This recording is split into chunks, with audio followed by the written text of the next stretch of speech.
Praise lord అండి. దేవునికి మహిమ కలుగును గాక. ఈరోజు మరి దేవుని వాక్యంలోనికి వెళ్ళడానికి ముందు చిన్న ప్రార్థనతో ఆరంభిద్దాము. పరిశుద్ర గొప్ప దేవానికి స్తోత్రం, స్తుతి, మహిమ, ఘనతయు ప్రభావం చెల్లించుకుంటున్నాం డాడీ. మరి ఈ సమయంలో ప్రభా నా తండ్రి, ఈరోజు మీరు మాకు ఇచ్చిన ఈ వాక్య అంశాన్ని బట్టి వందనాలయ్యా. అవును ప్రభా, నామాను గారు ఏ రీతిగా లెప్రసీ నుండి మరి కుష్టి వ్యాధి నుండి స్వస్థత పొందుకున్నారో ఆ సత్యాలని ప్రభా నా తండ్రి ఈరోజు మేము ధ్యానిస్తుండగా మీరే మాతో మాట్లాడమని, నిజమైన కుష్టి వ్యాధి ప్రభా నా తండ్రి మా జీవితంలో ఎక్కడెక్కడైతే ఉందో దాని అంతటిని తీసివేసి మీ నామాన్ని మహిమపరచుకోమని, బిడ్డలందరినీ కూడా మీరు స్వస్థపరచండి. స్వస్థత అనేది ప్రభా యెహోవా మీరు ఇచ్చే బహుమానం కాబట్టి, మీరు పొందిన గాయముల చేత మాకు స్వస్థత అని చెప్పినావు నాయన. ఏ బిడ్డకి ఏ స్వస్థత కావాలో, ఏ అంతరంగ స్వస్థత కావాలో నాయన, ఇదిగో శారీరక స్వస్థత కావచ్చు ప్రభా నా తండ్రి, మానసికమైన ప్రభా వేదన నుండి స్వస్థత కావచ్చు, ఏ స్వస్థత కావాల్సిందో వారికి దాయిచ్చేయమని వేడుకుంటూ మరి ఈ అర్ధగంట సమయంలో ప్రభా మీ తోడు మీ నీడ దాయిచ్చేయమని నజరుడైన యేసు ప్రభు నామములో ప్రార్థన అంతే వేడుకుంటూ పొందుకుంటున్నాం తండ్రి, ఆమేన్. ప్రైజ్ లార్డ్ అండి. దేవునికి మహిమ కలుగును గాక. మరి ఈరోజు మరి నేను ప్రార్థన చేసినట్టుగానే మరి దేవుడు మనకి, మరి నీకు నాకు మనకి ఇస్తున్న వాక్య అంశం ఏంటి అంటే, నామాను గారు ఏ రీతిగా మరి లెప్రసీ అనే కుష్టి వ్యాధి నుండి మరి స్వస్థత పొందుకున్నారనే సత్యాలు మనం నేర్చుకుందామండి. హల్లెలూయా. మరి అది ఎక్కడ ఉంది అంటే, మరి 2 రాజుల గ్రంథము 5వ అధ్యాయంలో 1 నుండి 19 వచనాలు ధ్యానించినప్పుడు అందులో క్లియర్గా రాయబడింది. మరి ఇది ఒక సంఘటన అండి. హల్లెలూయా. ఇది పాత నిబంధనలో జరిగిన ఒక సంఘటన. ఇది ఎలాంటి సంఘటన అంటే, మరి నూతన నిబంధన ప్రకారంగా చూస్తే మరి ఎన్నో అద్భుతాలు, సూచక క్రియలైతే మరి దేవాది దేవుడు యేసు ప్రభు వారు నడిచినప్పుడు మరి ఆయన చేశారు. కానీ పాత నిబంధన ప్రకారంగా చూస్తే మరి అద్భుతాలు, సూచక క్రియలు అన్నీ జరిగినాయి, కానీ స్వస్థత అనేవి చాలా తక్కువగా మరి ఆ టైంలో జరిగినాయి. అది కూడా మరి ముఖ్యంగా కొంతమంది ప్రవక్తల ద్వారా మాత్రమే జరిగినాయండి. కానీ ఇక్కడ ఈ నామాను గారు మాత్రం మరి ఏ రీతిగా ఆ కుష్టి వ్యాధి నుండి మరి ఎలా విడుదల పొందుకున్నారు, మరి నామాన్ అంటే మరి ఆయన ఎవరే ఉన్నారు, ఏంటి అసలు ఆయన పరిస్థితి ఏంటి, ఆయన ఎక్కడి వాడే ఉన్నాడు, మరి ఆయన స్వస్థతకి ఎంతమంది మరి ఇన్వాల్వ్ అయి ఉన్నారు అనేది మరి ఆ అధ్యాయం అంతటిలో మరి కేవలం 19 వచనాల్లో మనం అన్నిటినీ ఈరోజు ఈ 25 నిమిషాల పాటు మనం ధ్యానించినప్పుడు మనం నేర్చుకుందామండి. హల్లెలూయా. దేవునికి మహిమ కలుగును గాక. మరి మీ దగ్గర బైబిల్ ఉన్నట్టయితే మరి 2 రాజుల గ్రంథము 5వ అధ్యాయాన్ని మరి మీరు తీసి నాతో పాటుగా చదువుతూ మరి పరిశీలిద్దామండి. హల్లెలూయా. దేవుడే మనల్ని సంపూర్ణమైన స్వస్థతలోనికి, అలాగే సంపూర్ణమైన సత్యంలోనికి మనల్ని నడిపించును గాక అని వేడుకుంటున్నానండి. మరి 5వ అధ్యాయము మరి 1వ వచనాన్ని చూసినప్పుడు, సిరియా రాజు సైన్యాధిపతి అయిన మరి నయమాను అని, అంటే మరి ఇంగ్లీష్లో నామాన్ అంటారండి, మరి ఆయనని తెలుగులో నయమాను అని పిలుస్తారండి. మరి ఆయన ఒక వ్యక్తి ఉండేవాడంట. అతని చేత యెహోవా మరి సిరియా దేశమునకు జయము కలగజేసి ఉండెను గనక అతని యజమాని దృష్టికి మరి ఇతడు ఘనుడై ఉండేనటండి. హల్లెలూయా. మరి ఈ నామాను గురించి క్లుప్తంగా మరి 2-3 వచనాల్లో అక్కడ ఎక్స్ప్లెయిన్ చేస్తున్న సంగతి ఏంటంటే, ఇతను ఒక సైన్యాధిపతి ఉన్నాడు. మరి ఏ రాజ్యానికి సైన్యాధిపతిగా ఉన్నాడు అంటే సిరియా రాజు, మరి సిరియా దేశానికి మరి సైన్యాధిపతిగా మరి ఉన్నాడు. అంత మాత్రమే కాదు, ఆయన ఎలాంటి వాడు అంటే పరాక్రమశాలుడంట. మరి అతని వలన మరి దేవాది దేవుడు మరి ఆ దేశానికి, ఆ రాజ్యానికి, ఆ రాజుకి మేలు కలుగజేసినందున మరి ఆ రాజు దృష్టిలో మరి ఇతడు ఘనుడై ఉన్నాడు అని కూడా బైబిల్ చెప్తుందండి. అంత మాత్రమే కాదు, మరి మహా పరాక్రమశాలి అని చెప్తుంది. మరి అది 1వ వచనం చివరి వరకు చూసినప్పుడు మరి అక్కడ ఒక క్లియర్గా ఒక మాట రాయబడి ఉంది. ఏంటి అంటే, మరి అతను ఒక కుష్టి వ్యాధి, మరి కుష్టి రోగి అని రాయబడిందండి. హల్లెలూయా. దేవునికి మహిమ కలుగును గాక. చూడండి, ఇతను చూస్తే ఒక రాజ్యానికి సైన్యాధిపతిగా ఉన్నాడు. అంత మాత్రమే కాదు, పరాక్రమశాలిగా ఉన్నాడు, రాజు దృష్టికి మరి శ్రేష్టమైన వాడుగా ఉన్నాడు.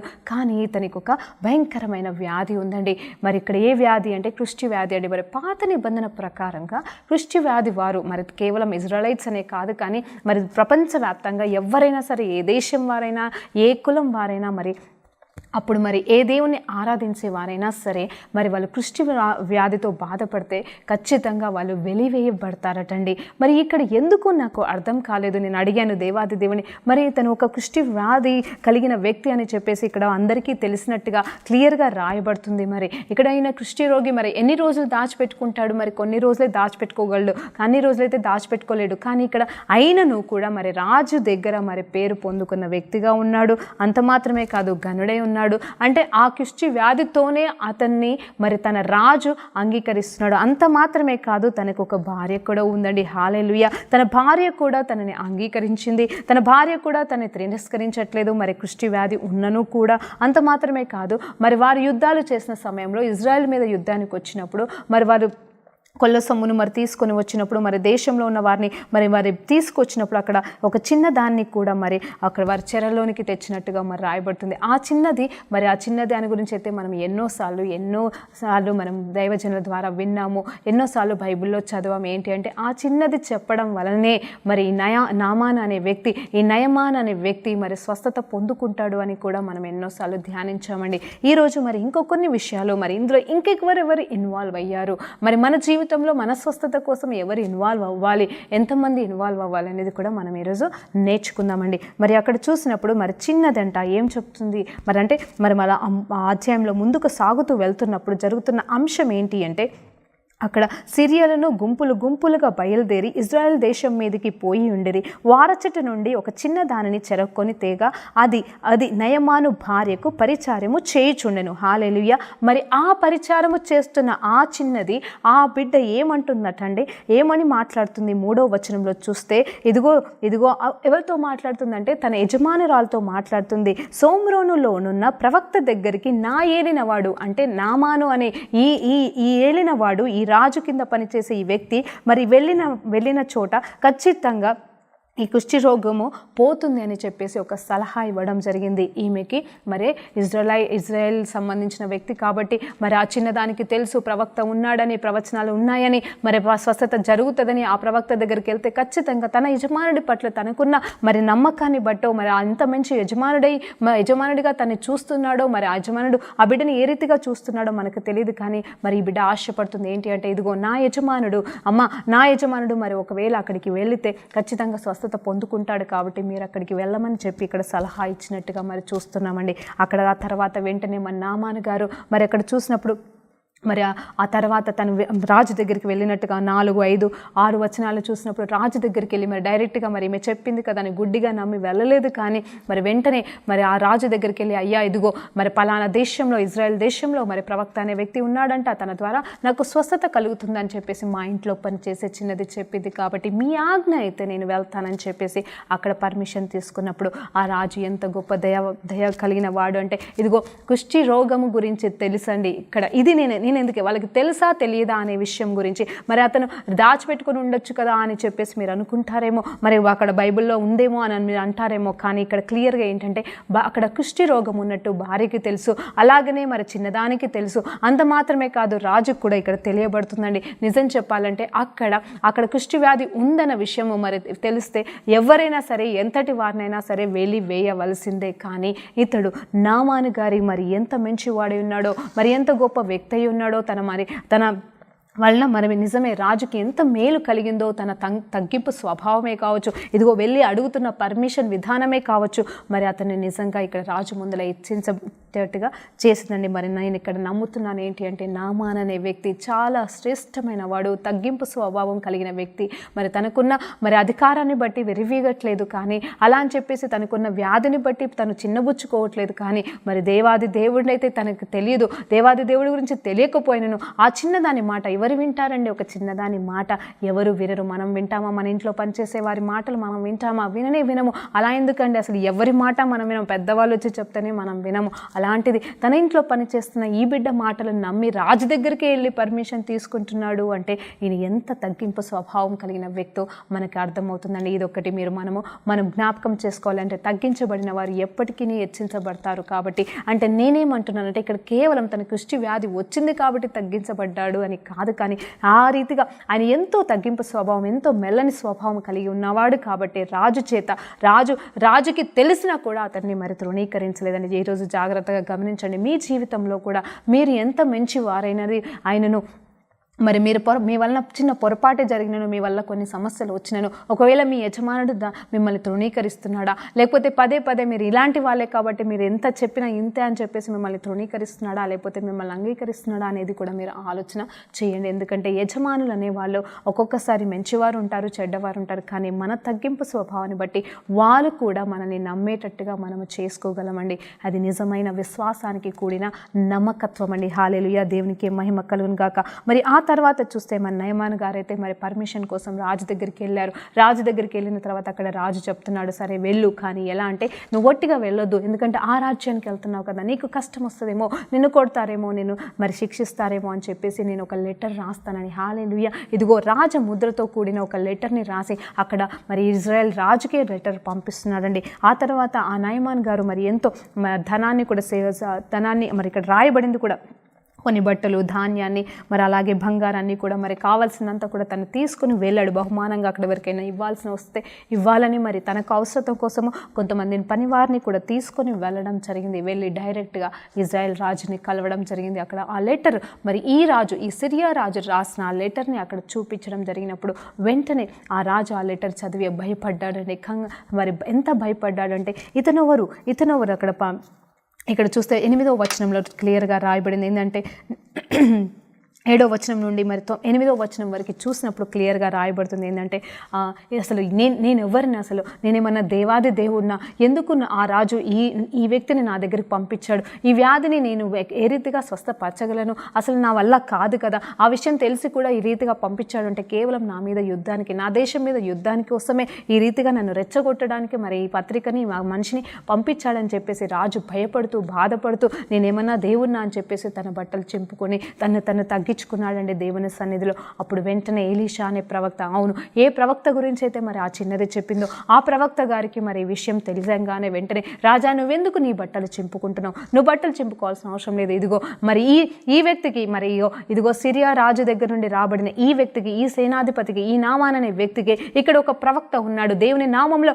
నిలబడుతున్న ఒక ప్రవక్త ఉన్నాడు, దేవుని నామంలో ప్రవచించే ఒక ప్రవక్త ఉన్నాడన్న సంగతి, దేవాది దేవుడే ఉన్నాడన్న సంగతి వాళ్ళు తెలుసుకునేలాగా మరి నువ్వు అతన్ని నా దగ్గరికి పంపించు అని చెప్పేసి ఇక్కడ రాజుకి మరి ఇజ్రాయెల్ రాజుకి మరి ఎలీషా గారు మరి మరి మాటని పంపించినారటండి. ఆ తర్వాత వెంటనే నాయమాన్ గారిని మరి ఆ రాజు మరి ఎలీషా దగ్గరికి పంపించాడటండి. హల్లెలూయా, దేవునికి మహిమ కలుగును గాక. ఇక్కడ చూడండి, మరొక్కసారి జ్ఞాపకం చేసుకొని ఇక్కడ ఎలీషా గారు నిలబడబోతున్నారు. అంత మాత్రమే కాదు, అక్కడ రాజు కూడా ఏంటంటే తను భయపడడం మాత్రమే కాదు, కానీ దేవుని మాటని అలాగే ఎలీషా గారి మాటని ఒప్పుకొని ఇదిగో పంపించాడు. నిజం చెప్పాలంటే అక్కడ కుష్ఠవ్యాధితో వచ్చిన వ్యక్తిని ఈ రాజు ఏం చేయాలి, అమ్మో ఈ కుష్ఠవ్యాధి ఈ వ్యక్తి ఇక్కడ వచ్చాడు కాబట్టి ఇతన్ని వెలివేయచ్చు, చంపేయచ్చు, ఇంకేమన్నా చేయొచ్చండి. కానీ అలా చేయకుండా తను కూడా మరి మౌనంగా మరి ఏమి చేయాలా అని చెప్పేసి దేవుని సన్నిధానంలోనే నిలబడి దేవుని బిడ్డకే అప్పచెప్పాడండి. హల్లెలూయా, దేవునికి మహిమ కలుగును గాక. మరి ఆ తర్వాత చూస్తే మరి నామాన్ గారు వెళ్ళి ఎక్కడ నిలబడతారు అంటే ఎలీషా గారి గుమ్మం ముందర నిలబడ్డప్పుడు మరి ఆయన అనుకుంటాడు, ఇప్పుడు ఖచ్చితంగా ఈ ఎలీషా అనే వ్యక్తి వచ్చి తన చేతిని నా పైన పెట్టి మరి ఆయన దేవుని నామంలో, తను ఆరాధించే దేవుని నామంలో నా కోసం ప్రార్థన చేసినప్పుడు నేను స్వస్థత పొందుకుంటాననే నిరీక్షణతో మరి తను వెళ్ళి ఎలీషా ముందర నిలబడతాడండి. కానీ ఇక్కడ ఎలీషా గారు ఎప్పుడైతే నామాను వచ్చి తన గుమ్మం దగ్గర ఉన్నాడన్న విషయం తెలుసుకున్నాడో వెంటనే అక్కడ జరుగుతున్న సంఘటన ఏంటి అంటే ఎలీషా గారు చెప్తున్నారు, నువ్వు వెళ్ళి మరి యోర్దాను నదిలో, అక్కడ పక్కన పారుతున్న యోర్దాను నదిలో 7 మార్లు మునుగు, అప్పుడు ఖచ్చితంగా నీకు స్వస్థత కలుగుతుంది అని చెప్పేసి అక్కడ ప్రవచిస్తూ ఒక మాటను మరి తన దాసుడి ద్వారా పంపించడం జరిగింది. అప్పుడు వెంటనే నామానికి చాలా కోపం వచ్చిందండి. నామాన్ కూడా ఒక వ్యక్తి, మనం ముందు అనుకున్నాము ఆ వ్యక్తి ఎలాంటి వ్యక్తి, తగ్గింపు స్వభావం కలిగిన వ్యక్తి, మరి మంచి వ్యక్తిగా మరి ఘనత నొందిన వ్యక్తిగా మరి మనం చూస్తున్నాము. దేవుని దృష్టికి మరి మంచివాడిగా కనిపిస్తున్న ఈ వ్యక్తికి కూడా మరి ఒక మనిషి కాబట్టి తనకు కూడా కోపం వచ్చింది, ఆవేశం వచ్చింది. అక్కడ చెప్తున్నాడు 9, 10, 11 వచనాల్లో చెప్తున్నాడు, ఈయన వచ్చి నా మీద చేయి పెట్టి ఆయన దేవుని నామంలో ప్రార్థన చేస్తే నేను స్వస్థత పొందుకుంటానని నేను అనుకుంటే మరి ఈయనేంటి ఇక్కడ మరి యోర్దాను నదిలో మునగమంటున్నాడు, అది కూడా బురద నీటిలో మునగమంటున్నాడు. నా దేశంలో లేవా నదులు, ఇంతకంటే శ్రేష్టమైన నదులు నా దేశంలో ఉన్నాయి కదా, నేను అక్కడే మునుగుతును కదా అని చెప్పేసి కోపానికి గురైపోయి మరి అక్కడ క్లియర్గా రాయబడుతున్న మాట చాలా కోపానికి గురైపోయి తిరిగి వెళ్ళిపోవడానికి సిద్ధపడుతూ వెనక్కి తిరిగాడటండి. హల్లెలూయా, దేవునికి మహిమ కలుగును గాక. మనిషి స్వభావం అంతే కదండి, ఎప్పుడు ఏ రీతిగా ఉంటామో మనకు తెలియదు. మన జీవితంలో సంఘటనలను బట్టి మనం ఏ రీతిగా మారుతూ ఉంటాము. అయితే అక్కడ మరి తన ఆశపడింది జరగలేదు కాబట్టి మరి అంత తగ్గించుకొని ఇంత దూరం వచ్చిన ఈ వ్యక్తికి మరి అక్కడ స్వస్థత అనేది జరగలేదు. కానీ ఏదో నదిలో మునగమంటున్నాడు అనే దానికి కోపం వచ్చి ఆయన అక్కడ నుండి వెళ్ళిపోవడం జరిగింది. కానీ దేవాది దేవుడు మాత్రం అతన్ని చూస్తున్నాడు. మరి దేవాది దేవుని కార్యాలైతే మరి ఎట్టి పరిస్థితుల్లో ఆగవు. కాబట్టి మరి ఇక్కడ జరిగిన సంఘటన ఏంటి అంటే మరి అక్కడ మరి 13వ వచనం జాగ్రత్తగా మీరు చూడండి. అయితే అతని దాసుల్లో ఒకడు ఎప్పుడైతే మరి ఇతను రౌద్రుడై తిరిగి వెళ్ళిపోతున్నాడో ఈ నామాను గారు, వెంటనే ఒక వ్యక్తి మరి తనతో వచ్చిన పనివారిలో ఉన్న ఒక వ్యక్తి చెప్తున్న మాట ఏంటంటే, అయ్యా నాయనా, ఆ ప్రవక్త ఏదైనా ఒక గొప్ప పని చేయమని నీకు చెబితే నువ్వు అది చేయకుండా ఉండేవాడివా? ఖచ్చితంగా చేస్తావు కదా. మరి అలాంటప్పుడు ఇది చిన్న పనే కావచ్చు, ఏదైనా సరే, మరి ఏదైనా పర్వాలేదు, ఇది కూడా చెయ్యి నాయన అని చెప్పేసి మరి బతిమలాడడం జరిగింది. మరి ఇంగ్లీష్ బైబిల్లో చూస్తే వన్ సర్వెంట్ అని ఉంది, మరి ఇక్కడ చూస్తే సేవకుల్లో ఒకడనుంది. సరే, ఎవరైనా సరే, మరి ఈ వ్యక్తి ఎవరు అంటే మరి నామాను కింద పనిచేసే ఒక వ్యక్తి అండి. హల్లెలూయా, దేవునికే మహిమ కలుగును గాక. తన కోసం తోడుగా వచ్చిన వ్యక్తి, మరి తనకు పరిచర్య చేస్తున్న వ్యక్తి. మరి ఈ వ్యక్తి చెప్తున్న మాట ఏంటంటే, అయ్యా, ఒకవేళ ఈ ప్రవక్త ఒక గొప్ప సంఘటన, గొప్ప పని నువ్వు ఏదైనా చెయ్యి అని చెప్పినప్పుడు నువ్వు చేయకుండా మానవు కదా, ఖచ్చితంగా చేసేవాడివే కదా. అలాంటప్పుడు ఈ పనైనా సరే పర్వాలేదు, ఒక నదిలో మునగడమే కదా నాయన, మునిగి తేలి మరి నువ్వు ఖచ్చితంగా స్వస్థత పొందుకుంటావేమో అని చెప్పేసి ధైర్యము తెచ్చుకొని మరి విశ్వాసంతో మరి ఆ నామాను గారిని అడిగాడటండి. హల్లెలూయా, దేవునికి మహిమ కలుగును గాక. వెంటనే నామాను గారు, మరి నువ్వేంటి నాకు చెప్పేది, పనివాడివి అని చెప్పేసి, ఎందుకంటే అక్కడ నామాను గారు కోపంలో ఉన్నారండి. మరి అంత మంచి స్వభావం కలిగిన వ్యక్తి ఎంతో భయంకరమైన కోపంతో ఉన్నప్పుడు మరి ఈ వ్యక్తి మాట్లాడుతున్న మాటలకి మరి నేనైతే ఆ స్థలంలో ఆ పరిస్థితిలో ఉంటే నువ్వేంటి మాట్లాడదని చెప్పేసి అసలు తనకి పనిష్మెంట్ ఇచ్చేదాన్నేమో. కానీ అతను అలా చెప్పకుండా ఏం చెప్తున్నాడు అంటే ఒకటే మాట అంటున్నాడు, సరే అని చెప్పేసి, సరే అని ఇంకనూ తగ్గించుకొని వెంటనే అక్కడ ఆయన ముందుకు సాగడం జరిగింది. మరి ఆ యోర్దాను నదిలో మరి 7 మార్లు ప్రవక్త గారు చెప్పినట్టుగానే, ఎలీషా గారు చెప్పినట్టుగానే మరి 7 మార్లు మునగడం జరిగింది, తేలడం జరిగింది. మరి వెంటనే దేవాది దేవుడు నామంలో అతను స్వస్థత పొందుకున్నాడండి. ఎలాంటి స్వస్థత పొందుకున్నాడంటే, ఎప్పుడైతే 7వసారి మునిగి లేశాడో మరి అక్కడ జరిగిన సంఘటన ఏంటంటే తన శరీరం అంతా కూడా చిన్న పిల్లల శరీరంలాగా మారిపోయిందటండి. మరి చిన్న పిల్లల శరీరంలాగా మారిపోయి సంపూర్ణమైన స్వస్థత పొందుకున్నాడని బైబిల్లో రికార్డ్ చేయబడింది. హల్లెలూయా, దేవునికి మహిమ కలుగును గాక. మరి అయితే స్నానము చేసి శుద్ధుడి కమ్మని మాట దానికంటే మేలు కలిగినదే కదా అని చెప్పిన ఒక సేవకుడు చెప్పిన మాటకి లోబడి మరి ఈ బిడ్డ స్వస్థత పొందుకున్నాడండి. ఇదండి నామాను గారి జీవిత విధానం, ఇదండి నామాను గారి తగ్గింపు స్వభావము. నీలో నాలో ఉందా, అసలు మనలో ఉందా? మరి ఒక దగ్గర మరి నూతన నిబంధనలనే కావచ్చు, పాత నిబంధనలనే కావచ్చు, మరి కొన్ని వాచనాలు మనం చూసినప్పుడు అక్కడ ఎలా ఉంటుంది అంటే మరి పాత నిబంధనలో మరి గురించి రాస్తూ మరి ఆ సమయంలో ఎంతోమంది కుష్టి వ్యాధులు ఉన్నను మరి కేవలం దేవాది దేవుడు మరి నామాను గారిని ఎందుకు స్వస్థపరిచాడు అనే క్వశ్చన్ మార్క్గా మరి ఒక విశ్వాసంతో కూడిన మాట ఉంటుంది. అలాగే ఎంతోమంది విధవరాళ్ళు ఉంటుండగా మరి దేవాది దేవుడు సారాపాతు విధవరాళ్ళ దగ్గరికి ఎందుకు మరి సేవకుడిని పంపించాడు అని చెప్పేసి కూడా ఉంటుందండి.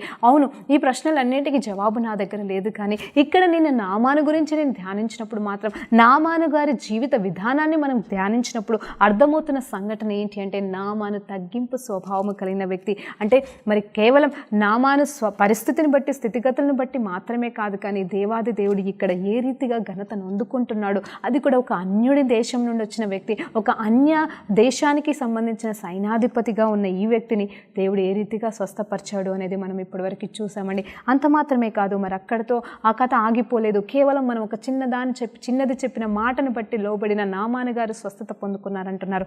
కాదండి, ఇక్కడ చాలా సందర్భాలు ఉన్నాయి. ఈ సందర్భంలో మరి చాలా మంది ఉన్నారు. ఎవరెవరు ఉన్నారు అంటే ఫస్ట్ మరి నేను నా వరకైతే అక్కడ రాజు ఎంతో చక్కగా తనని పంపించడం జరిగింది. మరి రాజు కూడా ఒక పాత్ర వహిస్తున్నాడండి. అంత మాత్రమే కాదు, చిన్నది చెప్పిన మాట ఒక పాత్రగా మరి అక్కడ ఒక పాత్రగా వహిస్తున్నారు. అంత మాత్రమే కాదు, తన భార్య కూడా లోబడి తగ్గింపు ప్రేమతో మరి తన భర్తకి మరి లోబడి ఉంది, ఎంత కుష్టి వ్యాధితో ఉన్నను కూడా మరి తను కూడా ఇక్కడ పాత్రలైందండి. అంత మాత్రమే కాదు, ఎలీషా అనే వ్యక్తి మరి ప్రవక్త గారు కూడా మరి కేవలం మరి అక్కడతో మరి నువ్వు వచ్చి ముట్టుకొని స్వస్థపరచుంటే ఖచ్చితంగా మరి ఆయనకి ఘనత వచ్చేదండి. కానీ ఆయనకి ఘనత రాకుండానే కేవలం మాట చెప్పి వెళ్ళు అని చెప్పాడు. అంత మాత్రమే కాదు, రాజును ధైర్యపరిచాడు కూడా. ఇక్కడ మరి అతను కూడా మరి ఇక్కడ మరి ఈ స్వస్థతలో పాలుభాగస్తులు అయ్యారండి. అంత మాత్రమే కాదు, మరి సర్వెంట్ ఆఫ్ నామాన్ మరి పని చేసిన వాడు తోడుగా వచ్చిన నామాను సేవకుడు కూడా మరి ముఖ్యమైన పాత్ర వహించాడండి. మరి అతని నామాన్ని వెళ్ళిపోతే ఎవరు ఆపేవాళ్ళు లేరండి, అక్కడ ఎవరు నామాన్ని ఆపలేరు. కానీ అక్కడ ఒక పనివాడు మాత్రమే ఆపగలిగాడు. ఆ రోజు మరి ఆ సంఘటన రాజు పంపించినను, మరి ఒక చిన్నది చెప్పినను, ఎలీషా ప్రవచించినను, మరి అది ఏమి జరిగినను అక్కడ సర్వెంట్ ఆ పనివాడు మాత్రం అక్కడ ఆ నామాన్ గారిని ఆపకపోతే మాత్రం ఖచ్చితంగా నామాన్ గారు మునిగేవారు కాదు, ఆ స్వస్థతను పొందుకునేవారు కాదండి. అంటే ఇంతమంది వలన మరి ఒక్క అద్భుత కార్యము జరిగిందని. హల్లెలూయా. చేసిందైతే దేవాది దేవుడే, దేవాది దేవుడు మరి ప్రవచించిన మాట ప్రకారంగానే మరి అతని విశ్వాసంతో రావడం వలనే కాదనట్లేదు. కానీ ఇంతమంది వలన ఈ స్వస్థత కార్యం అనేది జరిగిందండి. హల్లెలూయా. నీ నా జీవితంలో కూడా ఇప్పుడు కూడా మనం ఎంతోమందిని స్వస్థత కోసం చూస్తూ ఉన్నాము. నిజమే, ఇప్పుడైతే మరి అప్పుడు పాత నిబంధనలు యేసయ్య రక్తం చెందించబడలేదు కాబట్టి ఇంతమంది అవసరత కావాల్సిందేమో. కానీ ఇప్పుడైతే నీకు నాకు యేసు ప్రభు తెలుసండి. ఆయన మన కోసమే చనిపోయాడు, మన కోసమే రక్తం కార్చాడు. ఆయన పొందిన గాయముల చేత మనకు స్వస్థత ఉన్నదనే విశ్వాసంతో మనము నిలబడగలిగినప్పుడు ఖచ్చితంగా మనకు స్వస్థత వస్తుందండి. దానికోసం ఇంకొక మూడో మనిషి అక్కర్లేదు, నువ్వు నేను అంతే అని కాదు. కానీ కేవలం నీ దేవుని విషయంలో నువ్వెంత నమ్మకంతో ఉంటున్నావో ఆ దేవాది దేవుని రక్తాన్ని నీ పైన నువ్వు ప్రోక్షించుకున్నప్పుడు ఖచ్చితంగా నువ్వు స్వస్థత పొందుకుంటావని విశ్వాసం నీలో నీ అంతరంగంలో పుట్టినప్పుడు మాత్రమే నువ్వు స్వస్థత పొందుకుంటావని. ఎందుకంటే ఆయన దయగల దేవుడు, ఆయన చూస్తున్న దేవుడు. ఎంతోమందికి మరి స్వస్థతలు కలగవు. దానికి కారణం ఏంటి అని అంటే మరి నేను చెప్పలేను. కానీ ఎంతోమందిని స్వస్థత పరుస్తున్నాను. కొన్ని కార్యాలు అయితే మనం చూస్తున్నాం కదా, అద్భుతాలు అయితే మనం చూస్తున్నాం కదా. మరి దేవాది దేవుని చిత్తం ఏమైతే ఉందో ఆ చిత్తం ప్రకారం ఈరోజు ఇదిగో అనారోగ్యంతో బాధపడుతున్న కుమారుడా, దేవాది దేవుడు ఈరోజు నీతో మాట్లాడుతున్నాడు. నువ్వు ఎలాంటి వ్యాధితో ఉన్నావో నాకు తెలియదు, నువ్వు చెప్పుకోలేకపోతున్న వ్యాధితో నువ్వు కుమిలిపోతున్నావు అనేది పరిశుద్ధాత్మ దేవుడు ఈరోజు నాకు బయలుపరుస్తున్నాడు. ఇదిగో నీ పేరు కుమార్ అని కూడా దేవుడు చెప్తున్నాడు. నేను దేవుడు ఇప్పుడే ముట్టుకొని సంపూర్ణమైన స్వస్థత నీకు ఇవ్వాలని ఆశపడుతున్నాడు. మరి నువ్వు దేవుని వైపు తిరగాలని ఇష్టపడుతున్నావా? ఆ దేవాది దేవుడైన యేసు ప్రభు వైపు నువ్వు తిరిగినప్పుడు ఖచ్చితంగా నీ అంతరంగంలో ఉన్న వ్యాధి మాత్రమే కాదు, నీ శరీరంలో ఉన్న వ్యాధి మాత్రమే కాదు, ఇదిగో నీ కుటుంబానికి సోకిన ప్రతి విధమైన తెగులు కూడా దేవుడు తీసేయాలని ఇష్టపడుతుండగా దేవాది దేవుని సన్నిధానంలో నువ్వు మోకరించమని దేవుడు ప్రతిమలాడుతున్నాడు. హల్లెలూయా. దేవునికి మహిమ కలుగును గాక. మరి ఆ తర్వాత చూస్తే మరి అక్కడితో నేను ఇంకా ఆపాలనుకోవట్లేదు. కానీ మరి ఇంకా ముందుకు సాగినప్పుడు మరి 15వ వచనాన్ని ఆ తర్వాత 17వ వచనం వరకు వెళ్తున్నప్పుడు మరి ఆ తర్వాత నామాన్ గారు ఆ స్వస్థత పొందుకున్న తర్వాత మరి వెంటనే ఎలీషా దగ్గరికి వస్తున్నాడండి. వచ్చి ఇదిగో అయ్యా నీ వలన నేను స్వస్థత పొందుకున్నానని చెప్పట్లేదు, కానీ నీ దేవాది దేవుడు స్వస్థత నాకు ఇచ్చాడంటున్నాడు. హల్లెలూయా. దేవునికి మహిమ కలుగుగాక. నాకు చాలా నచ్చిన మాట అండి. ఇదిగో ఆయన ఏమంటున్నాడు తెలుసా? 15వ వచనం నేను మీకోసం చదువుతున్నాడు. అప్పుడు అతడు తన పరివారముతో కూడా దైవజనుల దగ్గరికి తిరిగి వచ్చి అతని ముందర నిలిచి చిత్తగించము, ఇజ్రాయేలులో దేవుడు తప్ప లోకమంతటి యందును మరి ఒక దేవుడు లేడని నేను ఎరుగుదును. ఇప్పుడు నీవు నీ దాసుడైన నా యొద్ద ఈ బహుమానము తీసుకొనవలసిందిగా అతనితో చెప్పను. చూడండి ఇక్కడ ఏమంటాడు, ఎలీషా నీ వలన నాకు స్వస్థత కలిగిందని చెప్పట్లేదండి. జాగ్రత్తగా వినండి. ఇక్కడ మరి ఒక అన్యుడై ఉన్న ఈ వ్యక్తి మరి ఎలీషా దగ్గరికి వచ్చినప్పుడు మాత్రమే ఆయన చెప్పిన మాట వల్లనే కదా స్వస్థత పొందుకున్నాడు. దేవాది దేవుని గురించి అయితే తెలియదు కదా. కానీ ఇక్కడ ఈయన సాక్ష్యం ఏమిస్తున్నాడంటే జాగ్రత్తగా వినండి. ఇదిగో దేవాది దేవుడు ఇజ్రాయెల్ దేవుడు తప్ప ఇంకొక వేరే దేవుడు లేడనే సత్యం నేను ఈరోజు నేను గ్రహించి ఉన్నాను. కాబట్టి మరి అందుని బట్టి దేవునికి మహిమ కలుగును గాక. కానీ నీకు కూడా నేను ఒక బహుమానాన్ని ఇవ్వాలనుకుంటున్నాను ఎందుకంటే అని చెప్తూ ఇక్కడ మరి దేవాది దేవుని మహిమపరుస్తూ ఎలీషాతో మాట్లాడుతున్న మాట అంటే ఇదిగో నా బహుమానాలు స్వీకరించమని చెప్పేసి. ఎందుకంటే దేవాది దేవుని దగ్గరికి వెళ్ళలేడు కదండి, దేవాది దేవుని తను చూడలేడు, మాట్లాడలేడు. కాబట్టి దేవుని నామంలో ఈయన పలికి ఉన్నాడు కాబట్టి కృతజ్ఞత భావముతో మరి ఇక్కడ ఈయన ఏం చేస్తున్నాడంటే తనకి బహుమానం ఇవ్వాలని ఇష్టపడ్డాడండి. కానీ ఎలీషా వెంటనే అన్నాడు, నా దేవుని జీవము తోడు నేను మాత్రం ఈ బహుమానం తీసుకోలేను అని చెప్పేసి నువ్వు వెళ్ళిపో అని చెప్పేసి అన్నప్పుడు మరి అతను ఎంతగానో బతిమలాడటండి. మరి నామాన్ గారు ఎంతగానో ఎంతగానో బతిమలాడాడు ఎలీషాని, కానీ ఎలీషా మాత్రం అక్కడ ఆ బహుమానాన్ని తీసుకోలేదు. ఆ తర్వాత అప్పుడు చూడండి ఇంకా జరుగుతుంది ఇక్కడ సంఘటన, అక్కడితో ఆగిపోలేదు. 17వ వచనంలో ఏమంటున్నాడు తెలుసా? నామాను గారు ఎలీషాతో మాట్లాడుతున్న మాట, యెహోవాకు తప్ప చూడండి, యెహోవాకు తప్ప ఏ బలి అయినను, దహన బలి అయినను, మరి ఏ బలి అయినను ఇతర దేవులకు నేను అర్పించను అని చెప్తున్నాడండి.